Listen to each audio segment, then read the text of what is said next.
Лодният бучиниш е сред често срещаните отровни растения в САЩ и Великобритания. Ако го ядете, може да причини гърчове, които могат да доведат до смърт. Отровна е и при допир. Топ 4. Гигантски хераклеон. Гигантският хераклеон може да предизвика обриви, мехури, постоянни белеси и дори слепота. Зрялото растение хераклеум може да достигне 5 метра на височина, а цветовете достигат размери на чадър. Топ 3. Воняща цикута. Мирише на моркови, но не се да ви подведа. Това е едно от най-отровните растения на земята.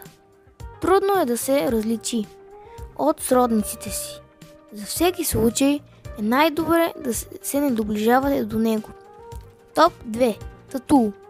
Татулът прилича на картоф или домат, което не е изненадващо, защото е близък техен роднина. То е забелязващо растение, странливи шушулки и черни семки.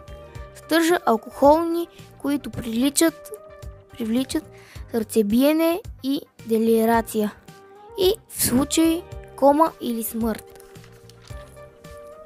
Топ 1. Рицин. Не е изненадващо, че рициновите зърна се използват за рициново масло, но не се безпокойте. Топлинната обработка унищожава всички токсини. Защо е опасен? Съдържа токсични съединения рицин и рицинин. Семената са особено смъртоносни. Ако човек изяде от 4 до 7 от тях, може да умре.